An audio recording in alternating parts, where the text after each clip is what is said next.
સાળંગપુર આવતા લાખો ભક્તો દાદાના દર્શન તો કરે છે, પણ આજે અમે તમને કરાવીશું એ પૌરાણિક કૂવાના અંદરના એક્સક્લુઝિવ દર્શન, જેનો ઇતિહાસ સાક્ષાત ભગવાન સ્વામિનારાયણ સાથે જોડાયેલો છે. આ કૂવાની પાસે જ ગોપાળાનંદ સ્વામીએ હનુમાનજી મહારાજની મૂર્તિની સ્થાપના કરી હતી. દાદાની મૂર્તિની બિલકુલ સમ્મુખ આવેલા આ કૂવામાં એવું તો શું છે કે જેનું જળ છાંટવાથી નકારાત્મક શક્તિઓ પળવારમાં દૂર થઈ જાય છે? જુઓ કૂવાની અંદરનો આ દુર્લભ નજારો. આ કૂવો માત્ર પાણીનો સ્ત્રોત નથી, પણ અનંત આસ્થાનું કેન્દ્ર છે. શાસ્ત્રી હરિપ્રકાશ સ્વામીના જણાવ્યા અનુસાર જ્યારે સ્વામિનારાયણ ભગવાન સાળંગપુર પધારતા ત્યારે તેઓ આ જ પવિત્ર કૂવે સ્નાન કરતા હતા.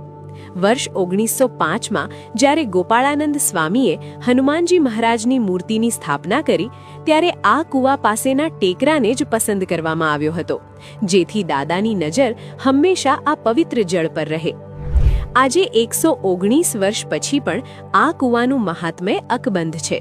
દર શનિવારે આ કૂવામાંથી જળ કાઢીને હનુમાનજી દાદાને અર્પણ કરવામાં આવે છે અને ગોપાળાનંદ સ્વામીની ચમત્કારિક લાકડીનો જળાભિષેક કરવામાં આવે છે.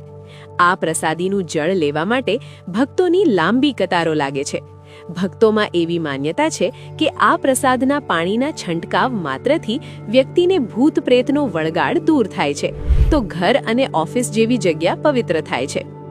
હનુમાન જયંતીના આ પાવન અવસરે દાદાના ચરણોમાં રહેલા આ પૌરાણિક કૂવાના દર્શન કરીને ભક્તો ધન્યતા અનુભવી રહ્યા છે. જો તમે પણ આ પવિત્ર કૂવાના દર્શન પહેલીવાર કર્યા હોય તો કોમેન્ટમાં જય કષ્ટભંજન દેવ જરૂર લખજો અને આ દુર્લભ